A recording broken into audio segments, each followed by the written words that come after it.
Live. It's 11 a.m. Eastern Time, which means we're on LinkedIn Live 7 days a week. I can't thank you for how this is building and growing in just the most wonderful ways. Numbers are up not only in attendance, but in people really receiving a great deal of value in real time and having really authentic takeaways. With that said, chat's open. We depend on you to direct us, and we'd like to be as relevant and as helpful as possible. I see Dean just showed up.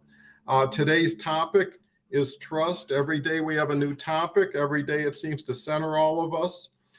With that said, I am so honored to bring you an old friend and colleague on LinkedIn, JD Gershbein, and he's got so much knowledge and just not only a wealth of experience that can be shared and appreciated, but a real intent to help people build communities and do the right thing. So, and here, let me just share real quick, and then we'll turn it over to JD. Dean's here. We've got another LinkedIn user, and Charles is here. We were just talking about you, Charles, from Hong Kong. Charles's ears were burning. Yeah, and I know you and JD have a special program this Tuesday, 9:30 Eastern Time, and I'm sure anybody can go to your profile or JD's and see that. Paul's here. Paul's just a wonderful guy. Made 5 introductions to me in the last week already, and 2 or 3 are already on the show, and others have really cool opportunities. So Paul's a wonderful young man who acts more like a wise old man. So reach out to Paul and reach out to anybody who you want to think there's an alignment, or something, and be proactive. That's what a social network's for. Charles Caldwell's Okay, with that said, JD, love to have you introduce yourself and share yourself with the audience. Well, how nice of you, Don. So good to be with you here on a Saturday morning. And I hail from the great city of Chicago, Illinois. Well, actually, the suburban area of Chicago. And I run a company called Owlish Communications. And I've been in marketing or around marketing for most of my business life. And in 2006, on site, when I discovered LinkedIn, I immediately transitioned over to a LinkedIn consultancy. So I'm entering my 17th year as we sit here today of LinkedIn, of being in that space, LinkedIn branding, LinkedIn advisory work. So not too much escapes me on this platform. And when I see someone like you who's just doing such admirable work in community building and content creation and inspiring and galvanizing people to take a look at LinkedIn and really appreciate it on their own level, we're kindred spirits, man. We're cut from the same cloth. And that's why I attached such significance to this conversation when we booked it a couple weeks ago. And now we're here. It's almost anticlimactic, but we're going to have some fun. And ideally, people will ideate around what we're saying and take their own initiative, because in the end, it's not what you say. It's not what I say. It's how people kind of infuse this on their own and superimpose themselves on the LinkedIn platform that's going to truly drive their outcomes. Yeah, absolutely. And, it's up to everybody to really appreciate what they need, who they're looking for, and what that could do to complement what they're doing, get them over the hump, make them more successful, build collaborations. There's so many opportunities here. And now with the ability to connect in real time with real people having real conversations, it's a totally different culture and atmosphere than the mob out there on LinkedIn with 900 million people trying to get louder, meaner, more salesy, to escape to an island on the sun, in the sun with 40, 50 friends, where now you don't have to be so defensive. And I think that's where trust is so valuable, because if you don't have trust, it doesn't really matter who's saying what or what they're saying, because if you can't believe them, it just becomes disruptive, conflictive. You start to question things where most people identify themselves based on the reactions and responses from the people around them. And sometimes you're just playing to a bad audience, right? Maybe you've got a good Yeah. routine. What's your thoughts to that, I Jay? I think trust is a great theme to explore in a conversation like ours right now, because that becomes the future of work, at Hmm. least on LinkedIn. It's the hardest singular aspect of the work that we're doing on this platform is to create trust in the online world. How is that done? More importantly, how is it sustained? Because if you're using LinkedIn, if you're active on the site, you're creating this constant view of yourself in the front of others. And if you deviate too far from your personal norm, it's not being looked at as genuine or real. You kind of skate into this abstract concept. But when you're out there and you're personable, you're relatable, and most importantly, you're accessible, you start to build communities and you get that opportunity to establish trust. And a lot of people seem to bypass that, Don, as you well know, and they're selling you at every turn, and it's just annoying, it's offensive, it's intrusive, and it's a violation of LinkedIn's user agreement. Well, here's what I see as maybe being a competitive advantage is no one cares about the telling; they want to see the showing, right? And there's so many people telling people things and creating a persona that may or may not be true, Mhm. offers that may not be as valid as people assume they are.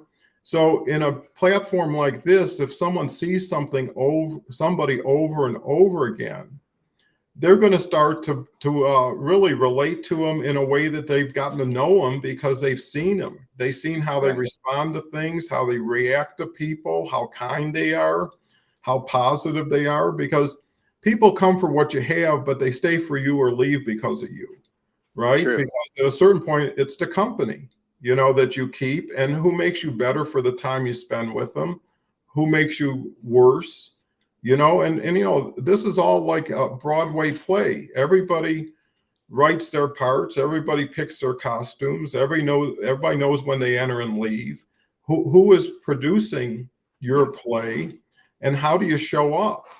And sometimes the superficial way of posting, commenting, liking is like Pony Express. I mean, you drop something, someone an hour or two later responds, you respond like wink, wink, nod, nod, and you go on to the next day doing the same thing, where you don't really have a chance to talk in real time. You don't have a chance to talk in front of a lot of people in real time, and Yeah. sometimes a person would be better off having a restream than a Zoom, because most of the conversations are worthy of distribution. And as long as they're not confidential, and they shouldn't be, or personal, and that's where I could see using this platform to get more and more people to model to more and more people who are disgusted and disrespected from what typically goes on. I mean, half of it is defense on LinkedIn, half of it is taking care of yourself and what you need in others. Yeah. Why not go to 100%?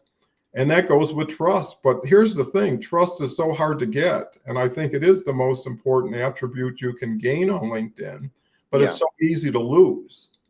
Well, it has to be earned, and that earning is really the work and the challenge. And I also want to dovetail on a previous point you made about giving off a vibe.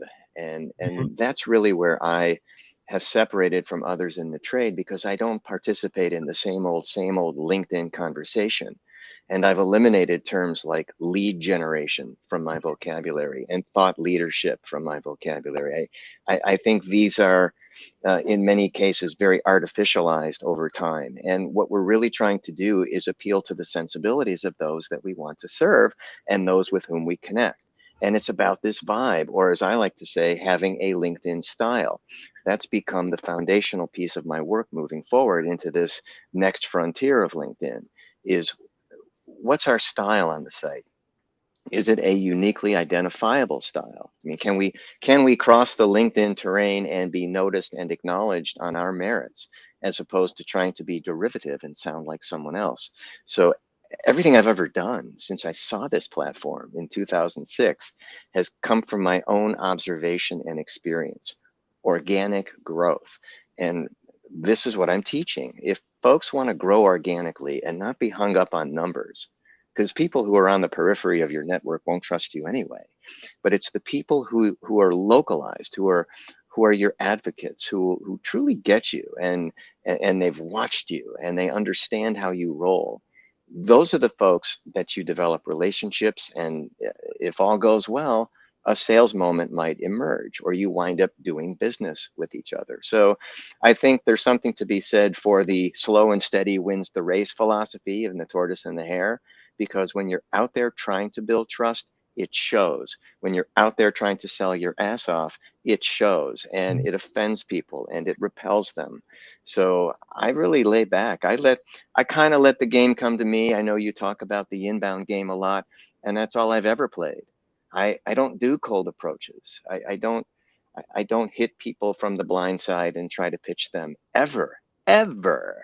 So for me, it's all about, hey, here I am. What you see is what you get. 100% JD, no chat GPT, and it's everything that comes from within. So that's how you build trust, is just being integral and self-assess on a regular basis, and really be very careful and micromanage your brand out there on LinkedIn, folks, because one bad judgment can turn the tide. Yeah, no, great advice, great experience and insight that just got shared. Let me just acknowledge and recognize this great audience. Linda's here. Morning trust is more valuable as scams and fake people have emerged. Paul, wow, that's incredible. I'm excited to learn. Pauline is good Saturday morning to all. Mosh is here. Hello. Here we go with finally made it to the show again. Well, I'm glad you made it. I'm glad you're here. Ambimbola, who's here every day from Nigeria. And we're getting such a wonderful, expansive Nigerian group joining. And it just shows that when one comes, their circle follows if it's valuable. Yeah. And what's good for you is good for people like you. And, sharing is caring, right? If you've got something of value, that's what this network is for. And most people don't communicate value.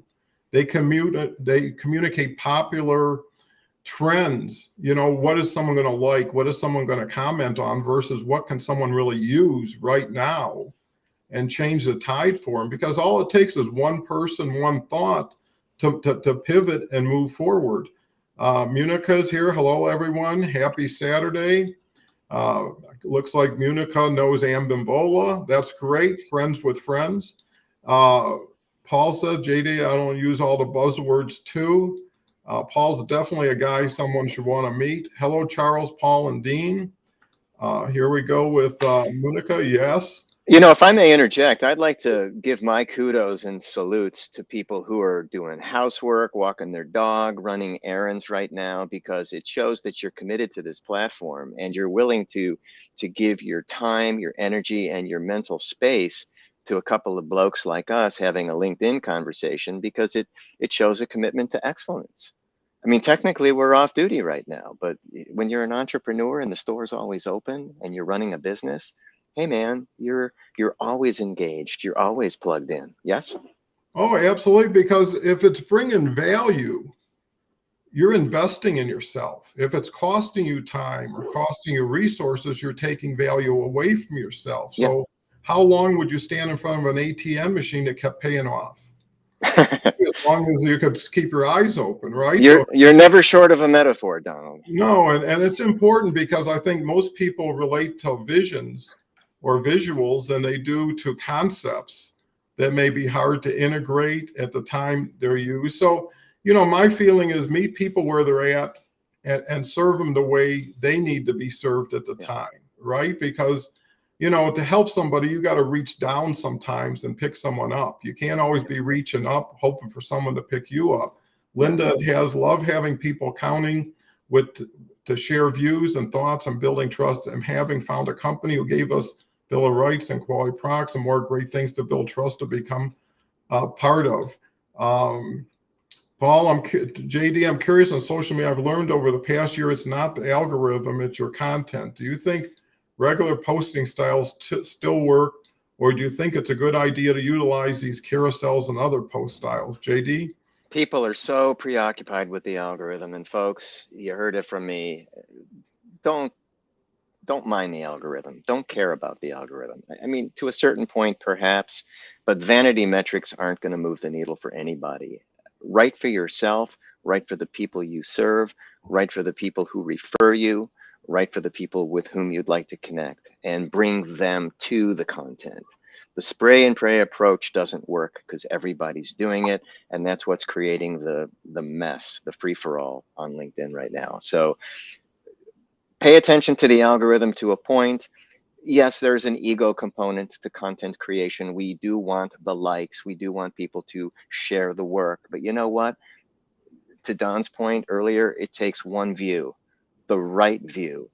And from there, it can precipitate a chain reaction of good things. So work on getting the right views. Yeah, perfect.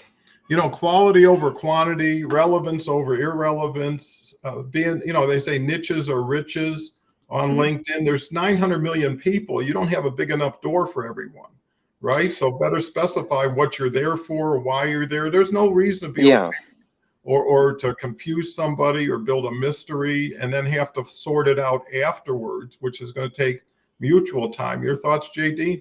exactly. And there's an ephemeral quality to content marketing on LinkedIn. So for all of us who espouse the creator mode and the creator persona, the creator brand, and you're out there generating content and pushing it through and monitoring it. And that's really the key. That's truly where the rubber meets the road, is managing the engagement that ensues from whatever you put out there. What's the value of having 200, 300 likes on a post if you're not following up with these people, converting seconds into firsts, building relationships with the firsts, and maybe moving the thirds up into seconds? So I think there's something to be said for the responsibilities of a creator, not just creating content for content's sake, but again, building community around it and trusting that community. LinkedIn is set up, everything they're doing, linked from a LinkedIn standpoint, is designed to favor content creators and community builders. And the two are related. Content builds community, and within a community, you can get your content noticed. And it's very cyclical and very, very triangulate. And once you're out there doing things and participating and building trust, people will be more receptive to your content, be more willing to share the work, and advocate future pieces from you. So again, this is all circumventing the algorithm. I really don't pay much attention to it. I know engagement is down. I'm not getting the kind of looks I got before the pandemic. And the conversation with the algorithm is kind of making folks a little gun shy about producing content because they don't think they'll rank or they don't think they'll get seen. Well, I'm here to tell you the contrarian point of view on that, and that is keep producing, keep creating, keep rising above and meeting challenges and expressing yourself in a way where your style truly shows and where you're building more trust with more people, bringing good quality connections into your network. And then from there, they will naturally and organically advocate what you do. Yeah, and I think you got to trust people to trust themselves to know the difference between what they're used to and what you're providing. And the other thing is there's always a balance because, to be totally honest, I do 3 posts a day, a newsletter, a LinkedIn Live, a poll, and I tag 100 people on each post. And it's pretty much identical to yesterday's post without the change of marquee, Mhm.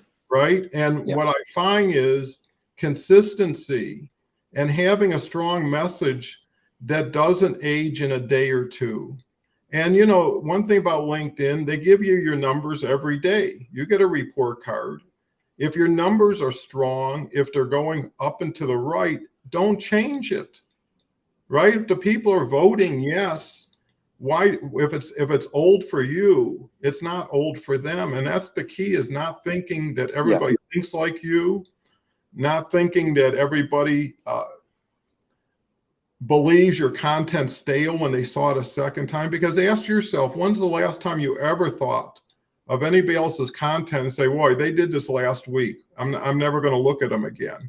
You don't even know the last thing Yeah.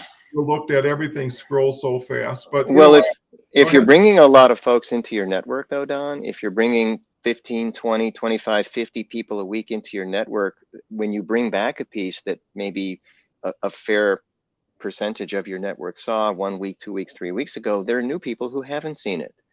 And LinkedIn reshuffles the deck with each new connection you bring into the fold. So by putting out a piece, and I do this, I'll bring back a piece 30, 60, or 90 days old, because I know that if a pretty healthy swath of my network hasn't seen it yet. And sometimes, you know what, you become like a greatest hit CD. Oh, I've seen that post that JD did, you know, and that's fine, because again, if it's palatable and people like it and they're receptive to seeing it, they won't scroll through it, or they won't mute you. And that, put it this way, if there's 900 million people and you get 20 comments, right? You've got 899,998,000, whatever it is, that haven't seen it. And That's how many correct. times did you see a commercial the first time and get it all, right? So Right. sometimes it takes time, and let the numbers guide you. And I agree with JD. Everybody I'm seeing is having issues with the interactions, the numbers they're having as opposed to before. Yeah. But I can tell you that since the LinkedIn Live and since my promotion strategy towards the LinkedIn Live, because it's all comprehensive, my interactions are up 660% from a year ago and 300% from 90 days ago. And I think what that tells everybody, which most people aren't fully aware of, is there's a third person in the room, you, who you're talking to in LinkedIn. They're the elephant in the room. And if you do what's right for them and what they want to see, which is more relevancy, more interactions, more time on site, more people contributing instead of watching, and doing it more consistently, they're going to reward you with organic reach. Because what they're going to do is they match you with people who are interacting with you. And that's where a lot of people fool themselves when they get into engagement pods, is everybody likes 100 people at once, but it never goes beyond that. And you're not smarter than Microsoft or LinkedIn. They see every keystroke you do. There's not that much you do that they can't track in just a person writing it down if they had to, let alone having a system. And they choose every day where they put their audiences and where they take them away from. But let me recognize Linda again. Linda says, morning, lady, have a great day. Paul, we have to have a coffee chat sometimes. I'd love to learn more about you. Amabole has been here like every day since she started. Dennis is our rhymer. We learn by listening. That is why we have 2 ears and just 1 mouth. Yeah, listening is where it's at, because you already know what you know. Yes, I'm washing clothes and getting ready for a family day. Love this platform. Happy to be here again. Thank you, Munica, for showing up. Dean, our potato guy.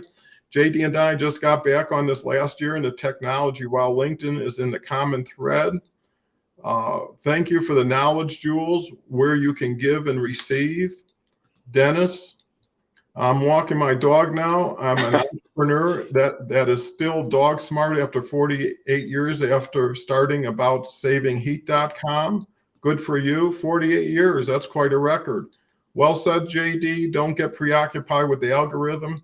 For example, the whole issue with put the link in the comments to avoid people going off platform, I don't worry about it. After a while, it's not going to be fun if it's not comfortable.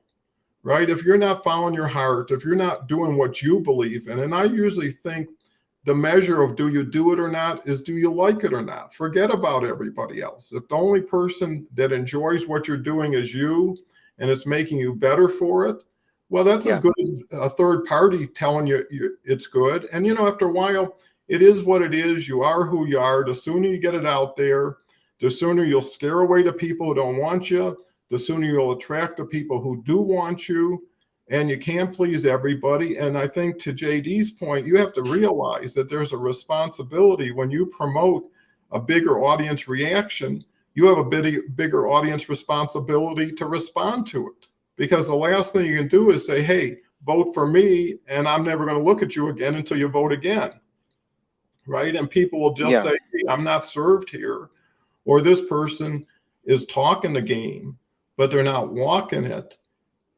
Versus Right. really sharing a important message to the message if it's a good message to you. Now, if someone just says great post, I'll just thank you for your support. But if someone wants to go into detail, and I think the other thing people don't realize, and there's a hesitancy, is like JD says, I'm all about inbound. I'm all about today. So whoever's looking at my profile today, commenting today, liking a day, and what I do is I formulate my tag list based on my inbound list, right? Because I know they're relevant. I know they're reaching out to me, and I'm not intruding. If anything, I'm giving them exposure. And, people get tagged on my post because I do it 3 times a day, are picking up 300 to 400 unsolicited quality inbound requests. Because a smart person would look and say, hey, here's 100 of their favorite people. Why not look at them and reach out? They're accessible, or they wouldn't be taggable, and build your own audience by selection of participation, not by who were they, what do they say they do. It's like, who's active now and what are they active in? And that's the person you want to be working with. JD? Let me transition to what I see going on with our dynamic, and how you've kind of built this engine through the LinkedIn Live. So I've been part of the Donald Cohn favorite connection posts for a couple of weeks coming into this. Now, I'm not the guy that's going to make small talk on the LinkedIn platform. I just don't. I'm not a bragger. I from time to time I get put into these lists of people you should connect with and top LinkedIn experts. Although for the record, folks, really, I have never, ever, ever, ever self-declared as an expert. If people want to call me one, I'll just say, okay, but I'm still learning. I mean, nobody's a true expert, right, Don? But at the same time, I've watched what's happening and the dynamic of your lives, and I've connected with probably maybe a dozen people that I know have crossed the chasm from the mention on your posts to first degree connections of mine. And anybody that's on the other side of a first degree connection with me knows that I don't let people off the hook very easily, because the real magic about what I try to accomplish is through the personal outreach, through the direct messaging. So I'm on LinkedIn constantly in that DM platform. So for the folks who have connected with me, and who knows where it will lead, but it's from a place of collaboration and co-creation. We're connected now. So the goal of being on this program about trust is to build trust. So to let folks who have been seeing my name the past several weeks know who I am. And if you've seen me on your posts, you know that I put a JPEG up with nothing other than the words "get to know me." And if people want to take the time to get to know me, I'll take the time to get to know them. But then again, you can't connect with everybody. I review profiles and I judgment on whether to connect with people based on the level of trust emanating from that profile. If I think it's just a huckster profile who, once I connect, will try to sell me, I ain't connecting. I don't do that. I'm not going there. But if I see someone who's a conscientious professional, they project this aura of professionalism through their profile, more than likely I will connect with them. And if we're aligned in some way, because it all comes down to alignment and fit, I'll not only want to connect with them, but I'll want to get them on a 30-minute get acquainted Zoom where I can really build trust. So my process of building trust, which may be different from most folks, it's a bit more selective and a bit more strategic, is we're all guarded with our time. If we want to connect with someone, don't just connect and fade off into the woodwork. Just get on a Zoom, see what's there. If there's nothing there, you have a friend, maybe someone who will support you in the content wars. But for the most part, people who connect with me know that I'm there. I'm an advocate for them. I watch what they do. And when I feel like it's something I can weigh in on, I'll weigh in on it. but I don't really participate in a lot of small talk because then it clogs my activity feed. Hmm. And we are reviewed. Part of a profile review these days, as you know, Don, is they'll look and see what you're liking, what you're commenting on, and what you're sharing. So you want to kind of have that section kind of tailored, kind of manicured so that it does kind of read into your persona. Yeah, and I think what it comes down to is what works for you. My rule of thumb is if I wouldn't talk to somebody after connecting, I won't connect. Right. So if there's no way it's going to get beyond that, I'm not doing another person a favor who may not know there's already a ceiling in place. And when you're telling somebody it's not a fit right now, instead of making a judgment on the person, Yeah, then it's like it's not a fit for either one of us, right? right. Because if I can't, won't take it any further, it won't go any further. And if you have nothing further to bring, and sometimes you're having a call for the benefit of someone else, at least going into it. You may find out something you didn't know before. And there's Yeah. nothing wrong with that because it gives you practice. Everybody's got a Yeah. story, everybody's got an experience. So I would add one more thing, it's how you're approached. If someone approaches you with a lot of respect, with saying, "Hey, I've been watching your stuff. I watched this video of yours. I found this point to be incredibly valuable. I've got a question. You got 20 minutes?" Well, that person now is outperformed their profile because of how they approached you, and how they approach Absolutely. you will be how they approach other people, and that's who Yeah. you want. They say people are like elevator buttons. Some take you up, some take you down, right? And some people are connections, not because you're going to make money off of them, or maybe even make money with them. It's about, hey, I can learn something, I could share something, Yeah. I could get better for this. And here's the other thing: nothing is pre-mixed, right? So you start with the raw ingredients and you have to determine how you're going to stair step this. And do you have a plan for new people, Yeah. right? That you can respond to without having to think of something every new day. And that's really the key. Is if you're looking for trust, you're looking for trust in how someone projects without knowing it, right? If someone doesn't have time to prepare, if someone's not scripted, you're going to see them for who they are. What happens Yeah. when a bowling ball lands on their foot? How do they respond? What happens when technology isn't working on a LinkedIn Live? Those are the moments that you really see the true person. And Hmm. at the end of the day, LinkedIn has 100 lifetimes of opportunity. So it's too much for any one person, And in this world where I see the future is decentralization, peer to peer, one person helping the person next to them, not waiting for the cavalry or some institution to deliver for them. And there's strength in numbers, and LinkedIn applauds and supports collaboration, Yeah. right? Because they're fighting other social platforms. So Charles has another comment. Content equals community. Content helps to facilitate community engagement and interaction. Another greeting to Ambimbola. The most trustable is the most invisible, the most transparent.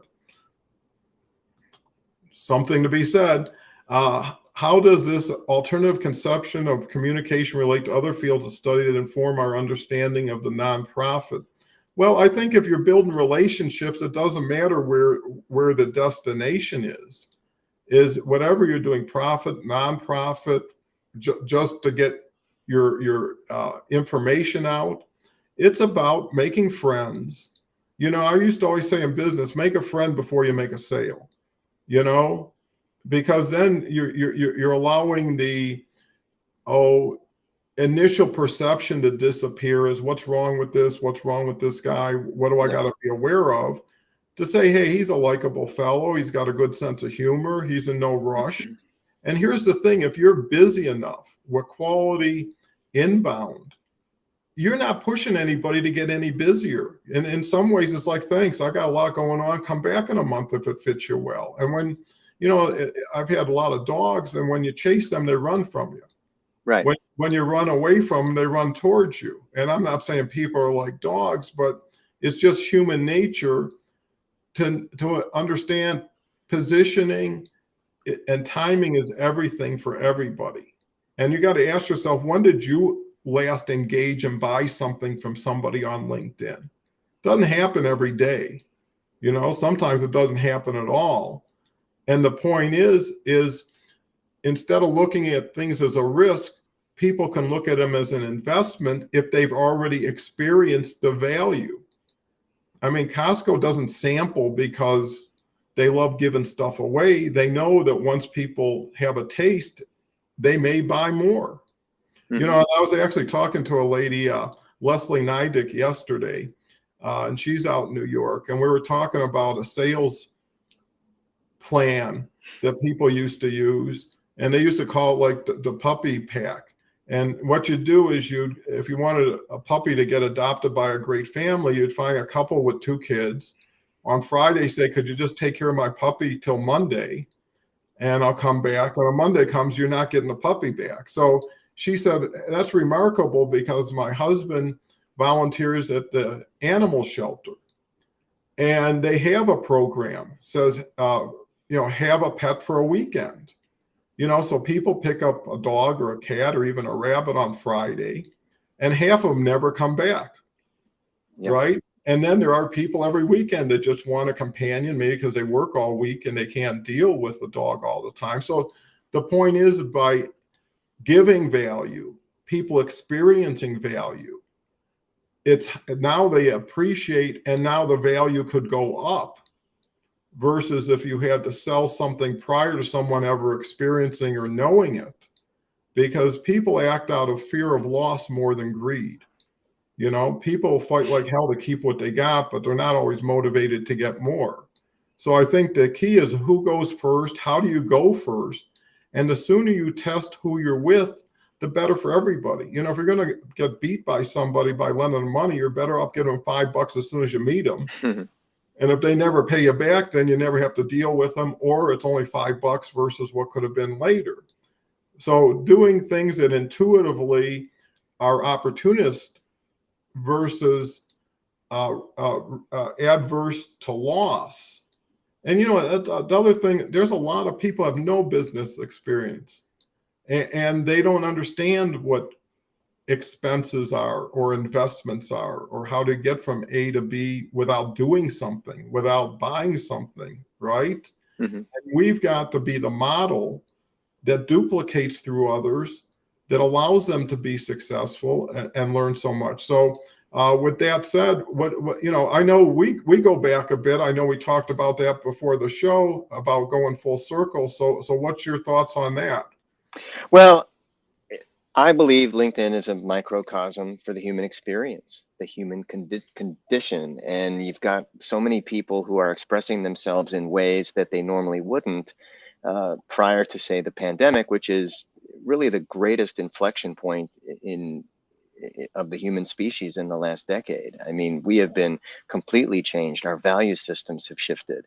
The way that we talk to people, the way that we're ideally approaching them, from what place we approach them. And more people are vulnerable and frail, and nothing like a global pandemic to really bring that out into the open. And they're becoming more forthcoming. So, and showing more support seeking, validation seeking behaviors. So with that in mind, you have people trying to connect with each other on a more visceral level, which I do as well. I grew up in the healthcare profession, and this is a story I really didn't tell at the outset of my career, but I was groomed to be a doctor. It didn't happen. I actually left medical school. I got into medical school on my 3rd try and left a month shy of completing my 1st year. But I grew up in healthcare. I've been talking to doctors since I was a kid, and I understand the mindset of a healer. So if anything, that experience fueled right into LinkedIn, because I am sensitive to what people are going through on this site. And I write about it and I speak about it extensively, because now I can. The time is right for this.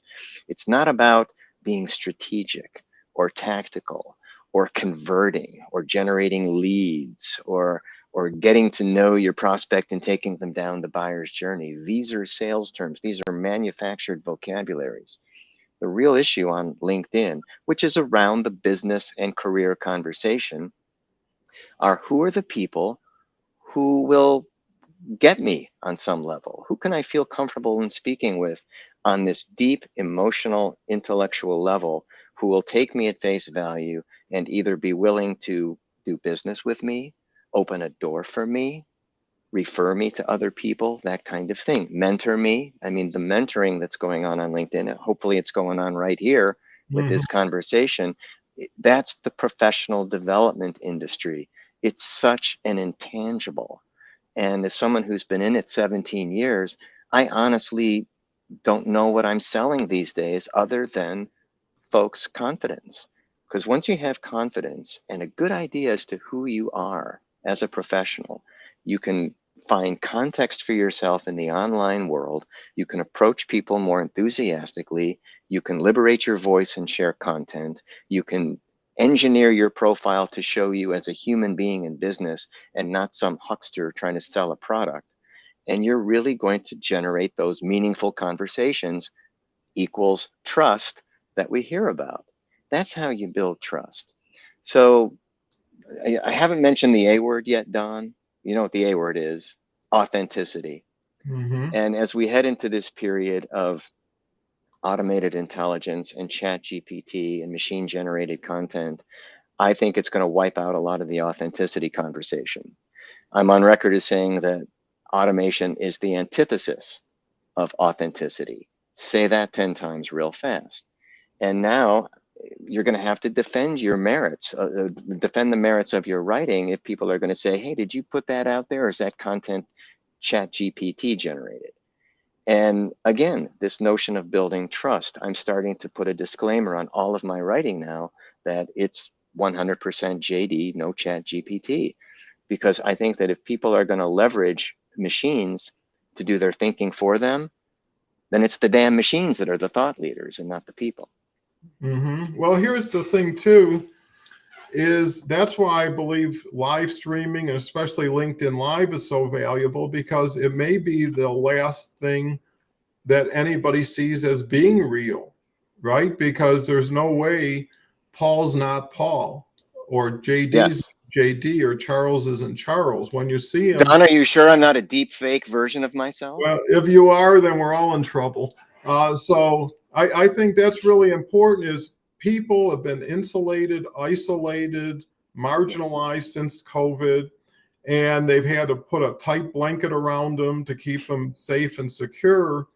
And now that when people are seeing words from strangers and don't know if they're real, if the strangers are even real, if they're not bots themselves, because I think that's why numbers in time, to Charles's point, what number issues are people having? I'm just seeing where people's engagement is being voiced and verbalized as I'm doing more and getting less than I was. And here's what I learned after posting. I've posted every day for 3 years. Is LinkedIn shifts and they don't tell you. So in other words, when polling came out, there was a lot of Yeah. tailwind to it. And I'd poll and I'd get like 4,000 responses at times.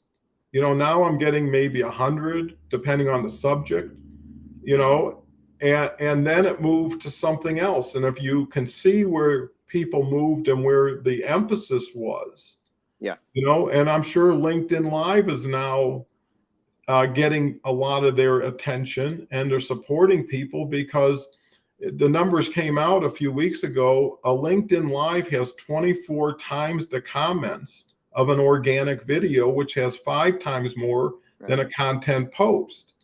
I mean, this broadcast, the comments don't stop, right? I And can see that out of the corner of my eye.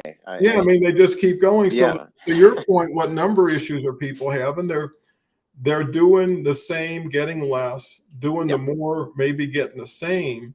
But then if you Yeah. break through, and somehow I've gotten the benefit, because Yeah. I'm up 300% in 90 days, and it continues to grow because Yeah. I do believe LinkedIn understands what deeper means. And here's the thing: when Yeah. you tag 100 people and 700 people respond, it couldn't have been the 100 people, Yeah. right? If you tag 100 people and get 100 people, and the reason why tagging makes sense, without going into too much detail, When you post, LinkedIn shares it with a percentage of your network, doesn't share it with a lot of people. And then they wait.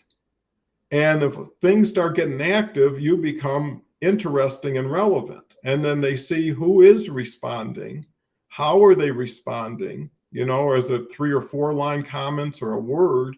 And then where does it spread from there? And then they start matching that up and saying, hey, this is hot. People are jumping in. Let's keep expanding. And that's how things can go viral. Because if they Right. sent this to everybody, you'd have 1 million comments. And that's Yeah. really the key, is if you do the right thing for your audience and for everybody else, LinkedIn sees that and will reward you. You have to build equity into the system to do that. So that's not something that you can just systematically, you start integrating this into your community building, which you do. And of the dozen or so folks that I've connected through your posts in the weeks leading up to our little program here, I'm seeing more of them in my feed. I'd like to think they're seeing more of me in their feed, and that I'm not offensive where they'll mute me. I mean, I'm hoping to go on as unmuted as I can, throughout the next future years. But I think that's how the algorithm can work to your advantage, is when you start engaging on the posts of people that truly resonate with you, who have come to you through a community builder like you. Then that's tribe seeking behavior. You're finding people who now really support you and who will evangelize you and will show up when you're on a LinkedIn Live and that kind of thing. Of course, these can be always accessed later, they're archived, but catching them live and hitting people when they're in real time with you and in sync and focused, it's an incredible invention. It's an incredible portal. But the conversation has to be good. And ideally, folks are responding. I can see the comments are awash with activity, and I'll go back and review them. And ideally, folks have reviewed my profile. They've reviewed your profile. So this thing that we call personal branding is in play. And through personal branding, this trust building is ideally buoying us up in the minds of other folks. Branding is nothing more than a shifting in the psychic hierarchy of people. If you brand, you're going to be remembered well. You're laying down a memory, and ideally, we're laying down memories here. So it won't be hard to figure out when people see our thumbnails down the road, and when you see as many posts as you're putting out, Don. And I know that thumbnail like the back of my hand now. So when I see you, I know it. My eye kind of gravitates to it. I expect to see it occupying my notifications every day. Well, the algorithm is shifting your content more towards me, and the people that you're resonating with are coming aboard with that. They're finding out who I am, and that's how the system works. That's the beauty of the creator mode. And ideally, I'm building trust in silence.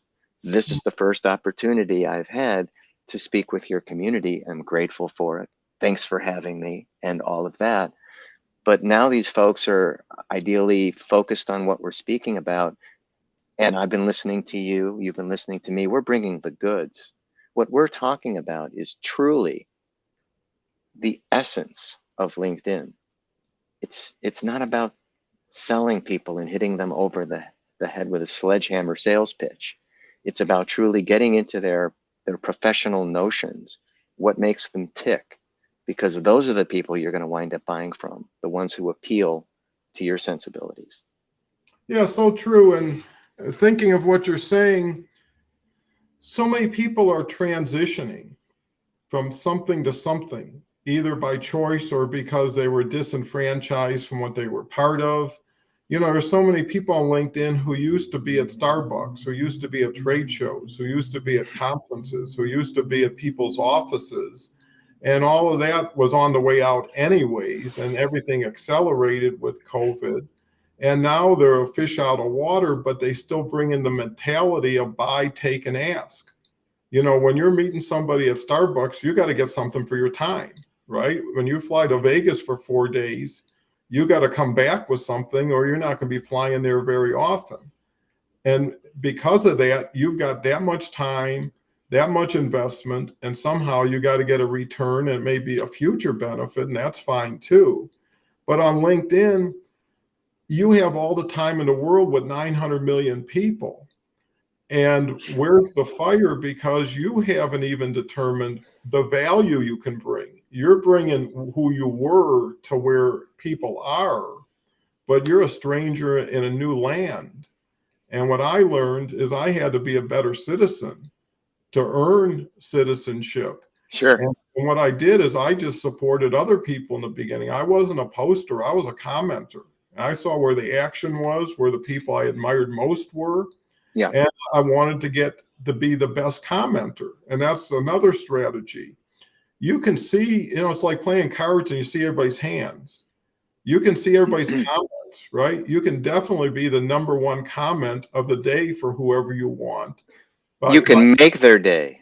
Yeah. And I've seen people who actually made a whole post about a conversation they had for me, which I was so appreciative of, but it only took them a few minutes because I'm sure they've done it before.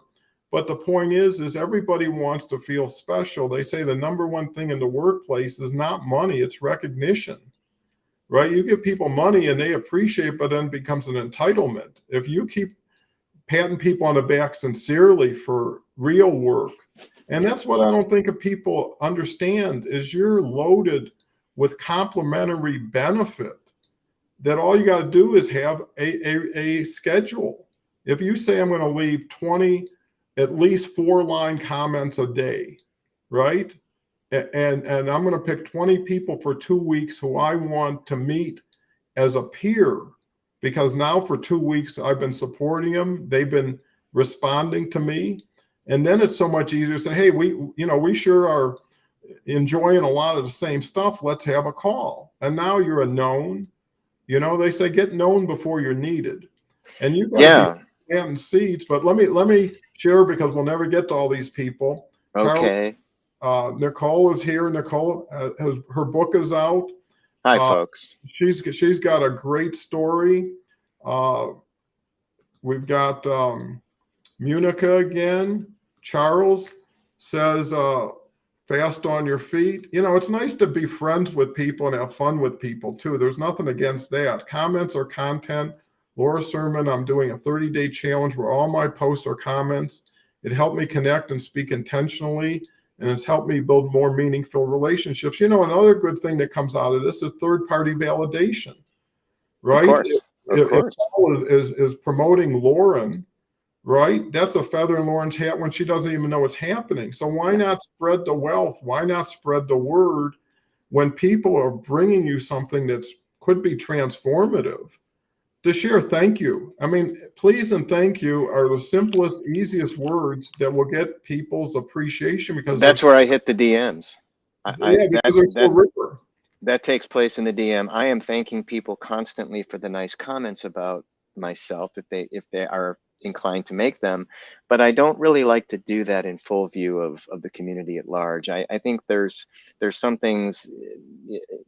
I mean, if I go out there and say thank you, I mean, it's very generic commentary, and I write about trying to be a little more stylish as to how I comment, but I will take people aside in the DM and I will let them know how sincerely I appreciate their warm words and good vibes. It does not go unnoticed. I just don't do it in the full view of the community. But those DMs have become so valuable because those move me into 30-minute relationship building Zoom calls. And I run my Zoom calls. You've been on a Zoom call with me, Don. You're like on the sofa. You're right here with me. We're having a conversation. I'm not qualifying you as a prospect. I'm just getting to know another human being on a very engaging level, and that's how I like to do it. I like to comment, and I comment my brains out on some days. And if I'm not posting, if I get a good post that's gaining a lot of momentum, I won't mess with it and post something right behind it. But I'll comment on the posts of others, let the algorithm recognize that I'm doing that. But I take them aside in the DMs and I let them know how cool I think they are. Yeah, I think that's important because, you've got to be the model you're hoping people to duplicate, and how you bring people in is how they're going to bring people in. And, anytime you get a referral or a third party validation for somebody, that's a feather in all three hats, right? Because someone was Yes. thinking about two people. Two people now have somebody who they trust that builds, let's say, more trust with somebody they have yet to know well enough to trust. It's no different if I tell you you're going to go to the best Italian restaurant you've ever been to, and I'm not in the kitchen, I'm not serving anything, so it's not my thing. But going in, you're going to have that as top of mind, and then you're going to treat it as opposed to, hey, you better be careful there, watch what you order. And now you're going to go in with that mindset. So, Yeah. making people comfortable allows them to be open to being trusted and to trust other people. And once people can learn and they do something that gives them positive reinforcement, they tend to want to do it again and more and more. So, if you're talking to a person who's starving, you got to spoon feed them, right? You don't put a whole turkey dinner out there and say, go at it. Again, but they've got to be worthy Hmm. of that investment on yours, right? If you Exactly. rescue somebody, and someone can go to you and say, you did it because you really didn't have to, but because you could, and I'll never forget you for it. And at the end of the day, with 900 million people to one, if you get 4 or 5 really, really great teammates, workout buddies, on LinkedIn, you can do amazing things and focus on that. See, too many people go into the marketplace and never leave. What if you went to the grocery store at 10, you were there 2 days later, right? Versus I went there, got my stuff, and came home and cooked it. And too many people stay in the marketplace and to JD's point, is let's get out of here. It's too noisy, it's too crowded, it's too disrespectful to stay here. Versus, hey, let's get on a Zoom, or more importantly, let's get on a LinkedIn Live with a bunch of other people, who are already there for us. I mean, wouldn't it be cool if you're a speaker and you walk through a conference center and every door someone says, hey, there's 100 people waiting to hear what you got to say. You got the time. Because the key to LinkedIn is once you get, let's say, successful of having a calendar that almost self-populates, it's time management. And if you can do more with more people in less time and get more value versus one-on-ones or one-on-fives, and keep it an open door where every day the audience builds for you and the audience gets smarter and better for each other, because as this Right. value is being absorbed and hopefully it's being integrated and allows people to transition to another thought or action level, they're going to come back with more experiences, more success, which is going to validate everybody. And if it's happening at the same time, it's a quality contagion. Like I say, if you're around people who are laughing their heart out and you don't even have an idea what they're laughing about, they laugh hard enough, you're going to be laughing just for being with them. And I think what people have to understand, there's intangibles like energy levels. Hmm. Some people start out with empty and it gets worse. It's like grinding. And Hmm. other people take a walk, go to the gym, read something important, meditate, get ready, and all of a sudden they're coming with the best they have, because no one knows a lot of times what's behind the screen, and True. that's where the saying, everybody hears your music more than your words, right? If you're excited, enthusiastic, you could be you could be saying things that don't make any difference. You could be the smartest person and mumble and whisper and people will fall asleep. So with that, JD, what's your experience with supporting people's mindset in what you post and how you DM people? It's constant, uh, continuous, continual, constant, perpetual. All those words. That's what I do. I don't kill time on LinkedIn. Everything has a purpose. There may not be a strategy, but there's a purpose. And I improvise. I'm highly improvisational in what I do. So I do come from a performance art background. I'm very performative in the way I speak. Can you tell? And I just have fun with people a lot of times. I'm not doing anything that I would call hard target communicating. I'm observing. I see a lot. I see everything that typically runs through my visual field, and I weigh in on posts that intrigue me. I sometimes seek out folks that I know are producing good work, and I'll see if there's anything for me to comment on. I don't just leave a comment for comment's sake, but things happen as a result of that. And when they do, I run that DM center very tightly. I'm constantly on it. I've never really been the LinkedIn on 10 minutes a day guy, by the way. I know that's a frequently asked question. I anticipate that someone asks it at every one of my talks. How much time should someone realistically spend on LinkedIn? But for me, the browser is always open and up. I never minimize it.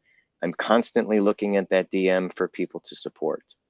Sometimes people aren't asking for support, but I always let them know they're on the right track. That's my responsibility as a LinkedIn educator, because there's so many in this trade who are running around self-declaring themselves as LinkedIn experts or thought leaders or lead gen specialists, which is nauseating, that will have you do it their way or the highway. Or they want to sell you their program, or they want to do this. No. The way to do LinkedIn is exactly how we're discussing here today. Try to extrapolate everything you see in the online world, which is difficult and challenging, and put it into a heart and soul type of online messaging structure where you're really exuding yourself within the words, within the images. That's what conveys trust. So to kind of put a nice pink bow on all of this, that's what I'm doing in the DMs.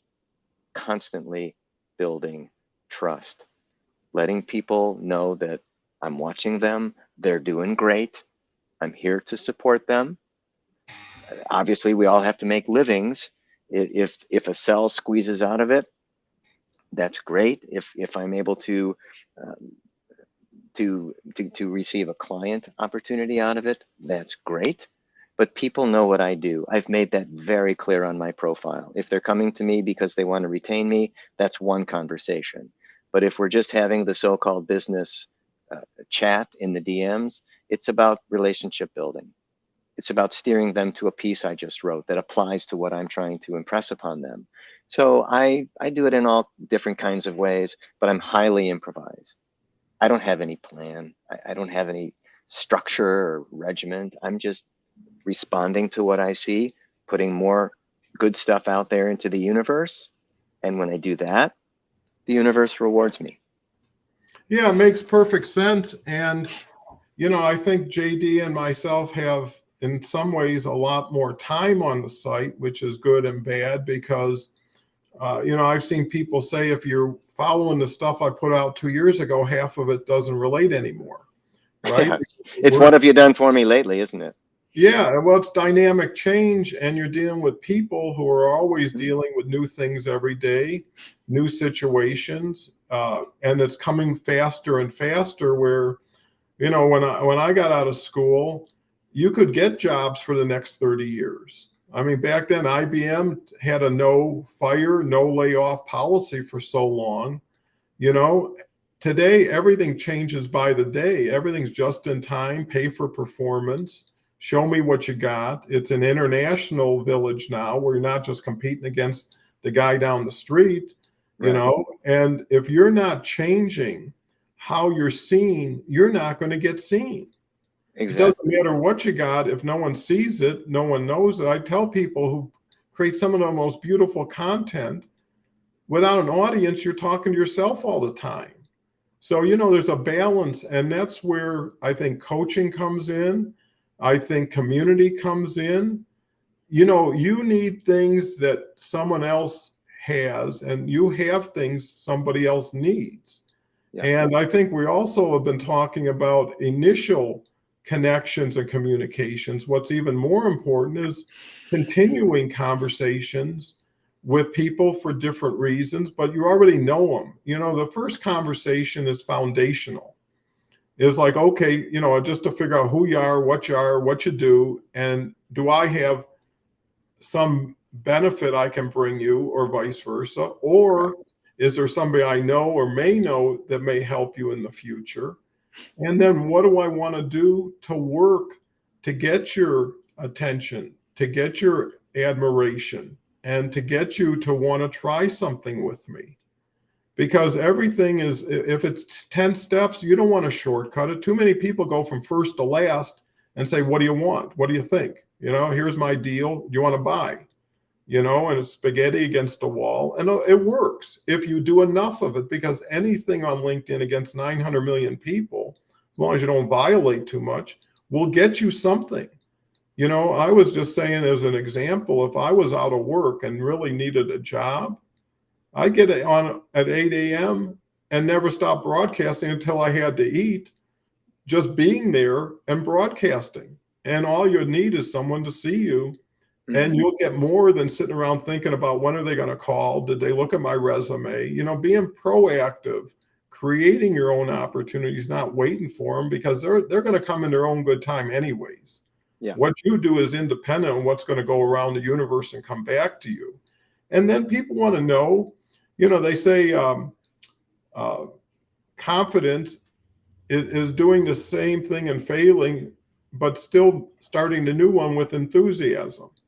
Where if you look at failing, and most people do too harshly, is learning, is feedback, is what did I get from this? And a lot of people, to be honest, aren't worthy of someone's attention or business at this point. Just because you enter a marketplace doesn't mean you're qualified to assume everybody's going to want something before you even know who they are, how the platform works.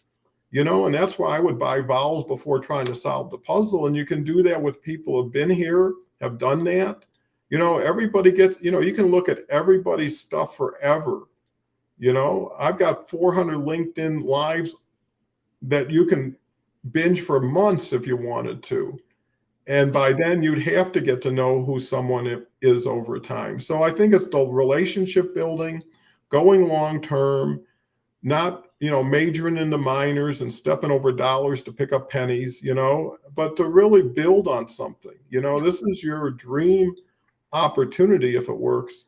With that, I know we're a little bit over the hour. This is the fastest hour on LinkedIn Live. What's your takeaways and thoughts for doing this show today, JD? Well, in the words of John Lennon, I hope I passed the audition. I'd love to come back. I'd love to continue the conversation. For those who are still with us, who are posting in the comments, I know they've kind of blown up since we've begun here. Please reach out to me, connect with me. I'd love to see who you are. I will review your profile in earnest, I assure you. And I had a lot of fun. I've realized through 17 years, Don, how much I love talking about all of this. And LinkedIn has not just been a ticket for me to see the world, but it's been a way to really find a business identity for myself. It's taught me more about human interrelationships than any other vehicle. I really put the internet up there as one of the great inventions conceived by man. And I'm one of the people out there who's really trying to keep it as pure as possible and as organic as possible so that I can serve others and do good in the world. And that's what we're all trying to do, is do good in the world. Well said. And on that note, I want to thank everybody in the audience for participating today. Without you, there's no show. But because of you, I feel honored and gratified to have so many people who are willing to come together, take an hour out of their day, in most cases every day, to learn, to share, to grow, and to feel better. And that's what life is about, is happiness, feeling better while you're working towards something that will make you feel even better. You shouldn't have to lose to win. You shouldn't have to go down to go up. But you should be very selective, because now, for the first time in a lot of people's lives, you control your destiny. You don't have to go through an agent. You don't have to go through a filter. Yep. You can go direct, and and approach everybody who's on this show. I mean, I just want to recognize Camelia. She's from Romania. She's quite a lady. I had a great call with her. Nicole, I've had conversations. Everybody who's supports this show, I try to talk to because I'm interested in your feedback genuinely. And I think you have a voice, and everybody's got their story, and everybody's story is important, at least to them. And once you share it, it becomes valuable in two ways. First of all, someone could get a benefit from something you had to pay for. And the other thing, the more you share it, the more it seems harmless. It's bottling things up, thinking that, hey, I'm going to be embarrassed or ashamed or people will judge me. And it's true. And that's why it's so important to be around people who are just the opposite, who are in the same boat and like to hear you're okay, I'm okay, we're going to be okay. And if you can't do it, maybe we can do it. Or give yourself a shot, or make yourself an ice cream sundae and put a smile on your face. I mean, do something to get yourself out of where you're at, to get yourself where you want to be, because you change your own channels, right? You should be watching comedies and romances, not horror stories and mysteries and police detective stuff. And, hopefully we can help you share what it's done for us. So with that said, I know JD and I could talk forever, and it's all good talk, which I think justifies maybe a little over. But with that, rest up, 23 hours, come back. Kelly is going to be here. The topic is Rise Up. Going forward, Gretchen will be here on Monday, Andrea Tuesday, Jenny Wednesday, Brett's coming back with Kelly on Friday, Christy on Saturday, and Rita and Omar are going to be here next week. So with that said, thank everybody. Thank you so much, JD, and we'll talk again. Bye for now. See you soon.